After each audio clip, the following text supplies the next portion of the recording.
te prie, Seigneur, de sauver le plus grand nombre. Je te prie de guérir les corps malades. Je te prie, Seigneur, de baptiser dans le Saint-Esprit. Je te prie, Seigneur, de rencontrer les besoins de chacun ce matin. Viens à notre secours. Nous sommes là pour toi. Bénis ta parole, Seigneur, sur nos lèvres et dans nos cœurs. Au nom de Jésus. Amen. Amen. Je vous prie d'ouvrir vos Bibles dans Luc chapitre 1, versets 30 à 38. Je lis pour nous tous. L'ange lui dit, « Ne crains point, Marie, car tu as trouvé grâce devant Dieu. Et voici, tu deviendras enceinte, et tu enfanteras un fils, et tu lui donneras le nom de Jésus. Il sera grand et sera appelé fils du Très-Haut. Et le Seigneur, Dieu, lui donnera le trône de David, son père. Il régnera sur la maison de Jacob éternellement, et son règne n'aura point de fin. » Marie dit à l'ange, « Comment cela se fera-t-il? Comment cela se fera-t-il? Comment cela se fera-t-il? Comment cela se fera-t-il? Puisque je ne connais point d'homme. » L'ange lui répondit, « Le Saint-Esprit. Le Saint-Esprit. Le Saint-Esprit. » Alléluia. L'ange lui répondit, « Le Saint-Esprit viendra sur toi, et la puissance du Très-Haut te couvrira de son ombre. C'est pourquoi cet enfant qui naîtra de toi sera appelé fils de Dieu. Voici, Élisabeth, ta parente, a conçu, elle aussi, un fils en sa vieillesse. Et celle qui a été appelée stérile est dans son 6e mois. Car rien n'est impossible à Dieu. » Marie dit, « Je suis la servante du Seigneur, qu'il me soit fait selon ta parole. » Et l'ange la quitta. Amen, amen, amen. Gloire au Seigneur. Comment cela se fera-t-il? C'est ça le thème d'aujourd'hui. En posant cette question, Marie s'étonnait parce qu'elle n'avait jamais eu de rapports intimes, de rapports physiques avec un homme. Elle était vierge. Tellement cela lui semblait impossible à vie humaine. Cela lui semblait impossible à vie humaine. Dieu lui répondit par l'entremise de l'ange, le Saint-Esprit. C'est impossible à vie d'homme, mais le Saint-Esprit. Amen. Il fait la différence. Là où il y a le vide, il peut créer quelque chose. Le Saint-Esprit allait venir sur elle et la puissance de Dieu la couvrir de son ombre.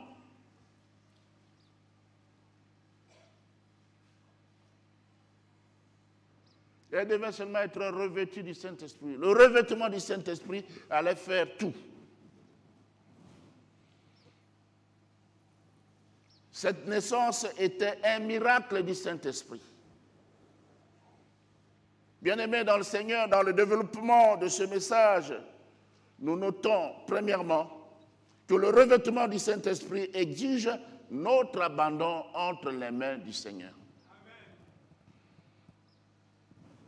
Deuxièmement, le revêtement du Saint-Esprit rend nos impossibilités possibles. Et troisièmement, le revêtement du Saint-Esprit étend nos limites.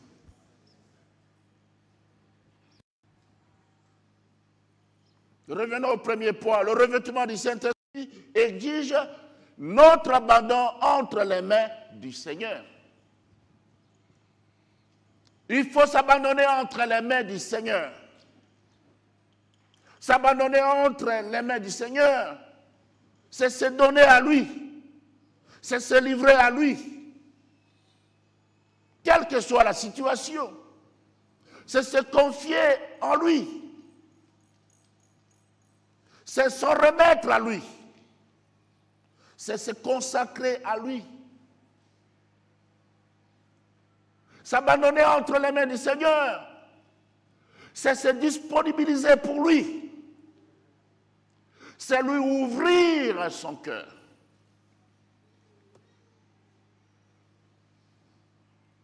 Et dans une admirable soumission, Marie s'abandonne entre les mains du Seigneur pour qu'il accomplisse son dessein merveilleux. Dieu a toujours un plan merveilleux pour chacun de nous.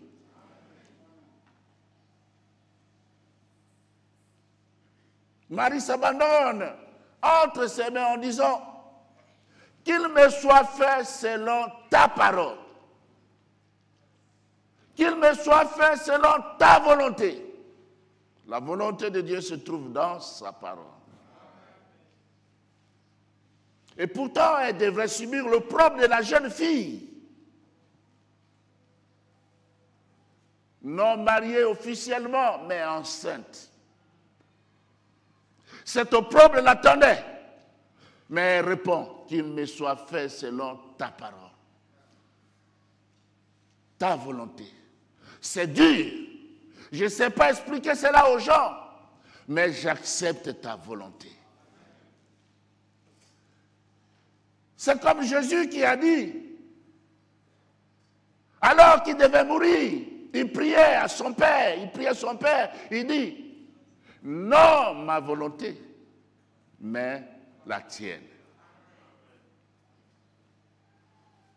Non ma volonté, non pas ma volonté à moi, mais la tienne. L'accomplissement de la volonté de Dieu dans nos vies fait mal. Quelquefois, il fait mal. Ce n'est pas facile d'abandonner cet homme qui s'occupe de moi, qui s'occupe de toute ma famille. Il n'est pas mon mari, mais je vis avec lui. Mais le Seigneur me dit non, il faut abandonner cet homme. Ce n'est pas facile. Quelquefois, ça fait mal. Mais quand on fait la volonté de Dieu, Dieu se glorifie.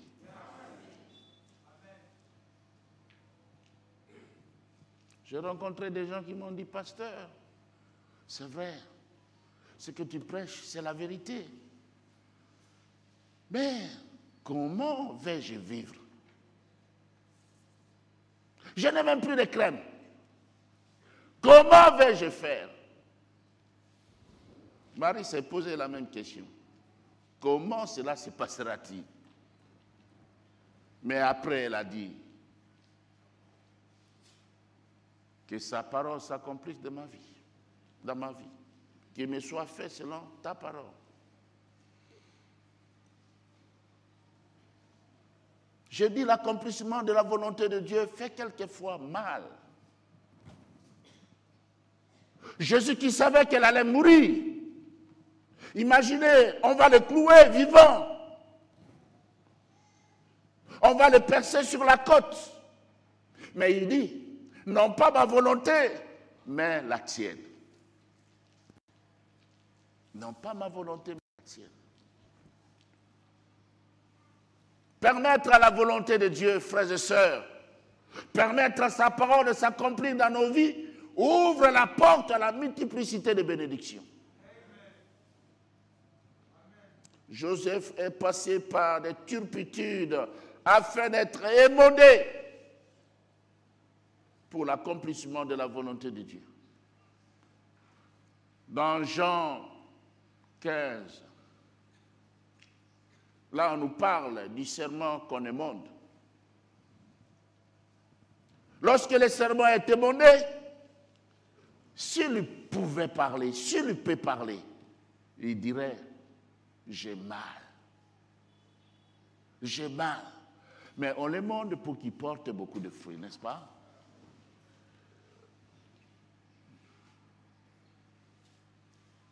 Et même une fleur, lorsque le sécateur passe,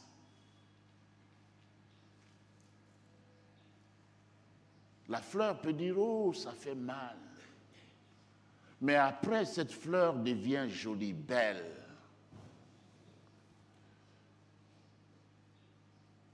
Bien-aimés dans le Seigneur, le revêtement de l'Esprit Saint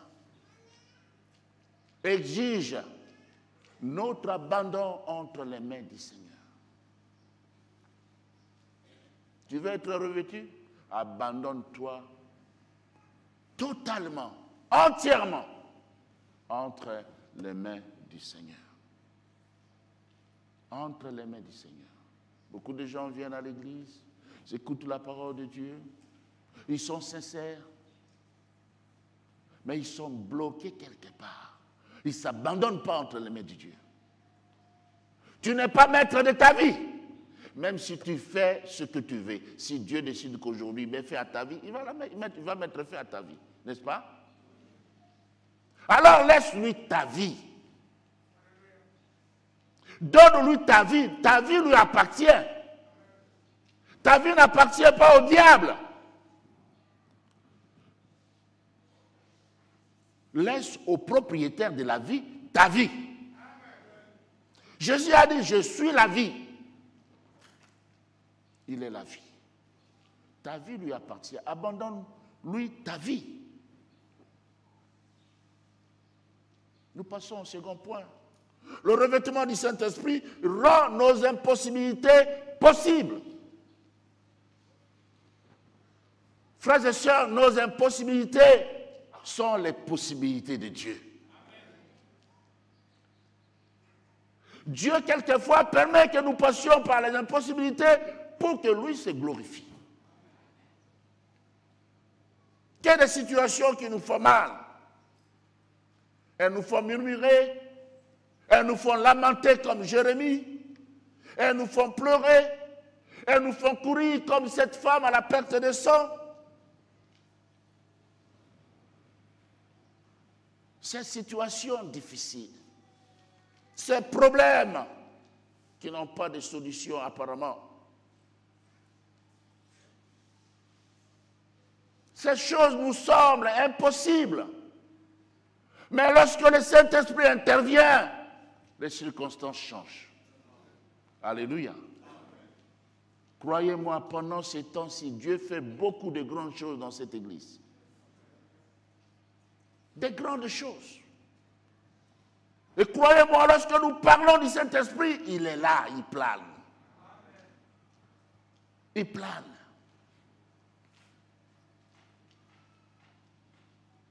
L'ange dit à Marie qu'Élisabeth, sa parente, autrefois stérile, et dans un état de vieillesse, est dans son 6e mois de grossesse. Vous vous rendez compte? Quand Marie dit: comment cela se passera-t-il? Tu connais Élisabeth, ta parente, vieille, plus âgée que toi, stérile, connue de la ville, et dans un état de vieillesse. Elle est dans son 6e mois de grossesse. Ça, c'est le témoignage de l'ange. Waouh! Nous avons un Dieu qui est le spécialiste des cas difficiles. Un Dieu capable de résoudre tous les problèmes du monde. Tous les problèmes. Elle est dans son 6e mois. Comprend quelque chose. J'aime le Dieu de la Bible. Le Dieu de la Bible, c'est le Dieu de la bannière. Dans son 6e mois. J'ai prié dans mon bureau avec un couple. Je leur ai donné des témoignages dans cette église. Ce que Dieu a fait dans cette église. Il y a des gens qui ont eu 6 ans de mariage sans enfant. Amela Milaki. Botarate. D'autres ont fait 10 ans. Mais Dieu leur a donné des enfants. Alléluia. Pendant ces temps, on priait. Quelqu'un avait une situation difficile. Mais quand il est rentré, il est allé dans son service. Tout était débloqué. Alléluia. Pendant qu'on priait, quelqu'un vomissait ici. Il dit, Dieu te fait sortir ce qu'on t'a fait avaler.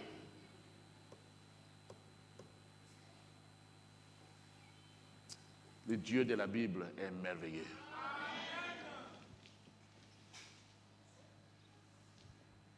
L'ange lui dit cela pour lui certifier que rien n'est impossible à Dieu. Il est le Dieu aux possibilités illimitées. Imaginez pour cette femme à la perte de sang. C'était fini pour elle. Mais Jésus lui montra que lui, il est le commencement, il est la fin. Qu'il peut tout. Et pensez à Lazare. Pour Lazare, le commun des mortels, c'était fini. On a appelé Jésus. Jésus a tardé pour venir. Et c'est le 4e jour.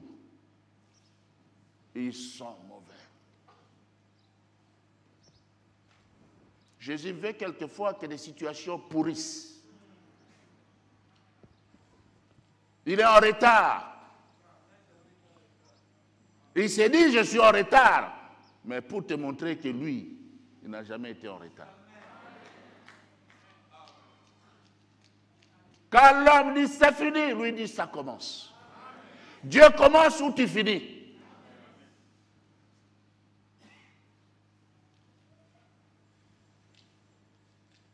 Vous voyez Bartimée, cet homme sans espoir, qui était là en train de demander.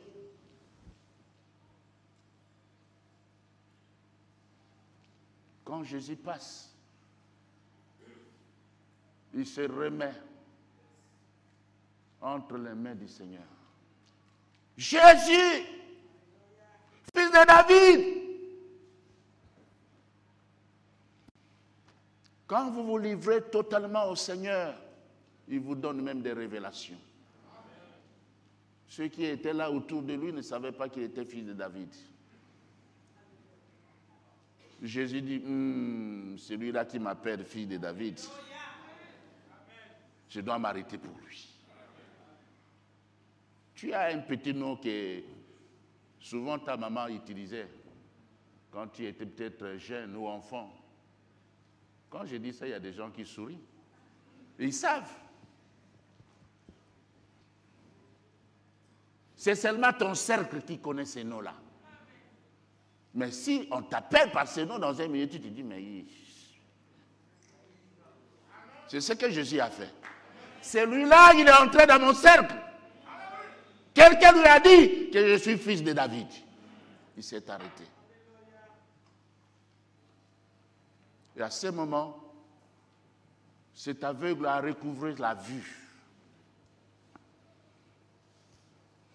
En recouvrant la vue, il n'était plus mendiant, il pouvait travailler et gagner son pain. Jésus, Dieu, est la solution à tous nos problèmes. Et le dernier point, le Saint-Esprit étend nos limites. Il étend nos limites.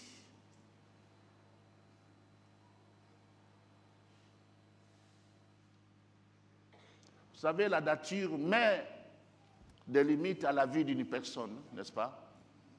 Quelquefois, ça arrive. Les conditions sociales mettent des limites à notre vie. Parfois, on te dit, là, tu ne peux pas entrer. Non, non, là, tu n'entres pas. Pourquoi? Parce que peut-être tu n'es pas bien habillé. Tu n'as pas assez de moyens pour t'habiller comme il faut. On te dit, toi, tu n'entres pas. Ton niveau d'instruction met des limites dans ta vie.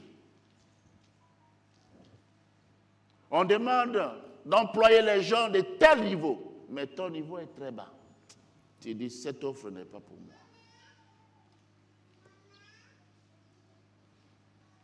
Et dans nos pays d'Afrique, l'appartenance tribale ou régionale met aussi des limites. Tu ne peux pas t'approcher parce que toi, tu es d'eux. C'est comme la Samaritaine de Jésus. Et cela met des limites au progrès, même au service.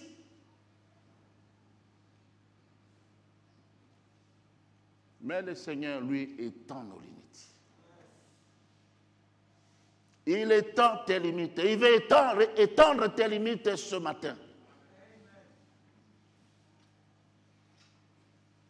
L'œuvre du Saint-Esprit transforme, change des vies et par conséquent étend nos limites.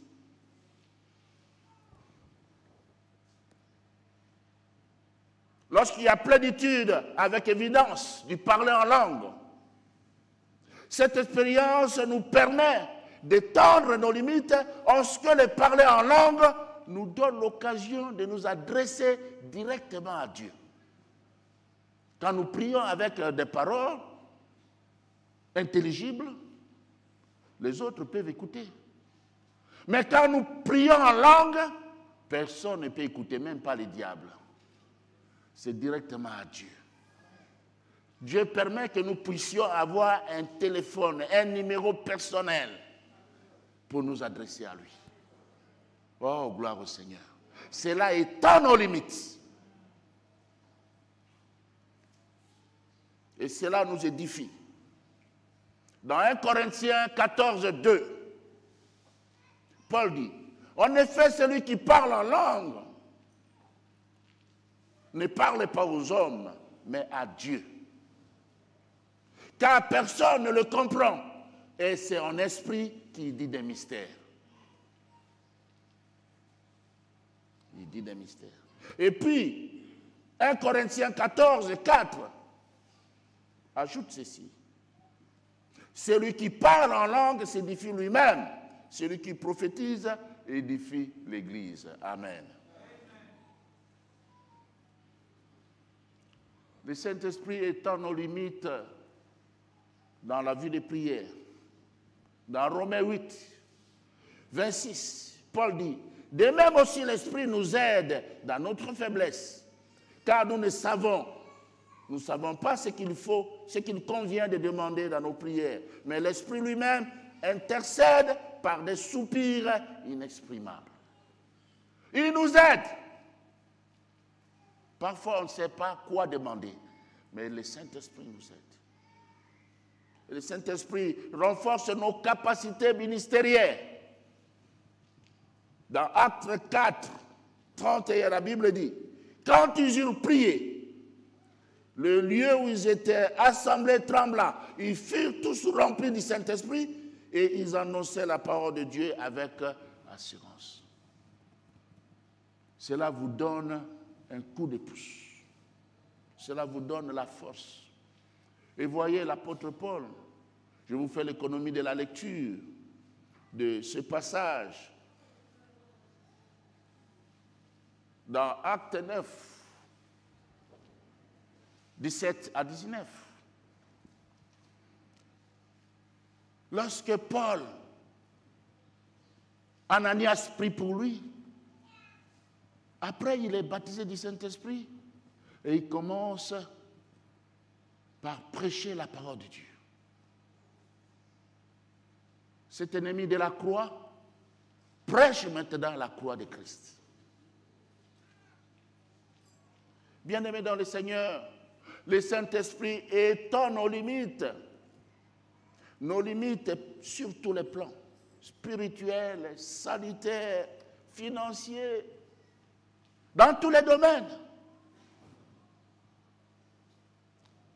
C'est malheureux de savoir qu'il y a des serviteurs de Dieu qui vont chercher des fétiches. Ils se livrent à l'occultisme. C'est malheureux. Parce que Dieu est plus que les magiciens. Dieu est plus que les grands occultistes. Dieu est plus que les francs-maçons. Dieu est plus que les rosicruciens. Dieu est plus que les marabouts. Dieu est plus que tout le monde.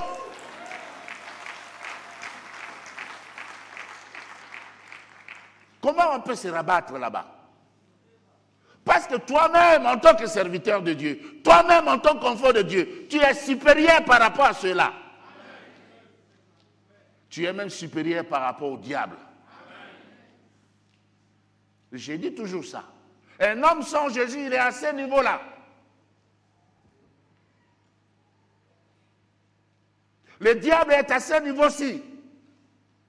Mais Jésus est là. Toi qui es sans Jésus, tu es ici. Le diable fait de toi son marchepied. Lorsque tu veux faire ceci,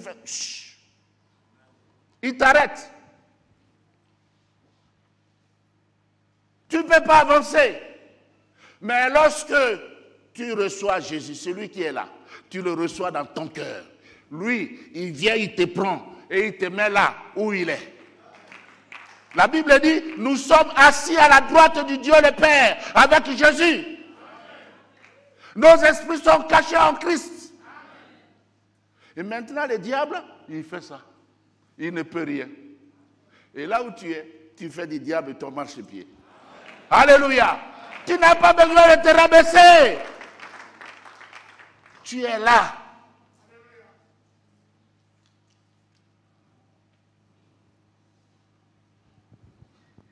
Il étend nos limites sur tous les plans.